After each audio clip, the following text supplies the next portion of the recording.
What's quite surprising about Juan is that his age, he's a very young individual. You wouldn't expect a guy that young to be as focused as he is in terms of his dedication to what he does, working with young people in the community. He has had a tremendous impact on quite a few individuals in our community.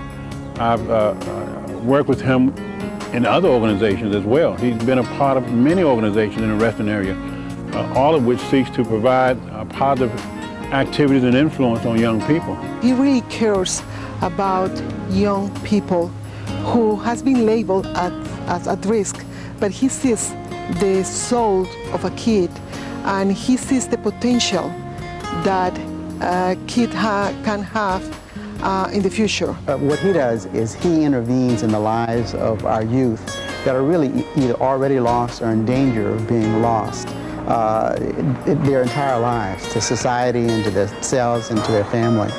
Once you're involved in gang activity, you're on a one-way street.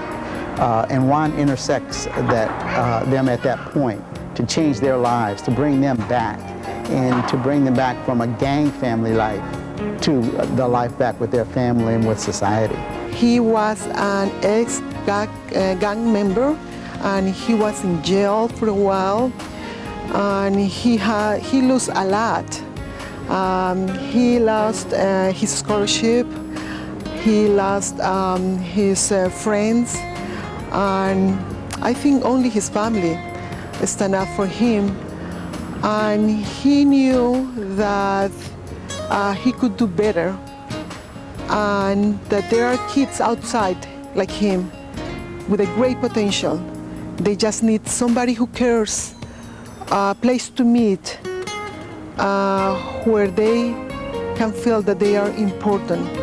He's not afraid to talk about himself. He's not afraid to say that he had a problem. He's not afraid to say, I made a mistake, but I've corrected it.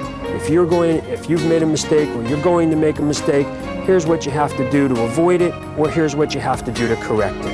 And some of the young people that he works with have made mistakes. He steered them in the right direction. He's gotten them back into school. He has them now in various groups doing community service. His interaction with the kids is great. He's a role model for a lot of the young Spanish males in Reston who really need a role model and deserve a person like him. He was here last year at a dance to benefit the victims of the earthquake in El Salvador. He is here when I need him to work with students when there are altercations or disagreements among different students of different racial backgrounds.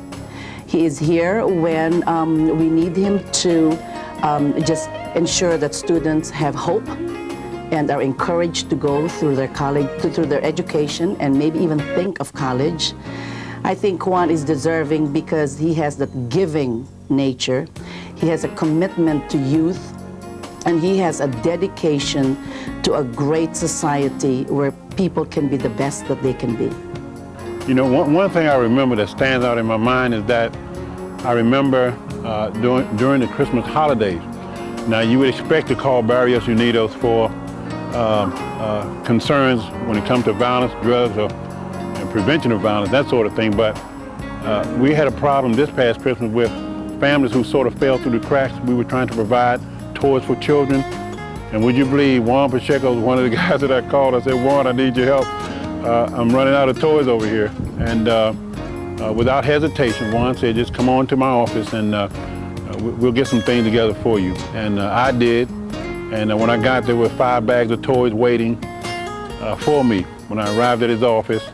And of course, the result of that was my being able to come back to my community center and look at the happy faces of those youngsters who were able to get those toys that he provided. So it's not just about violent prevention, trying to prevent gang activities, although they are the major priorities in terms of some of the things that he does, but to have the foresight and the wherewithal to deal with other issues as well speaks volumes about his dedication and devotion to working with young people.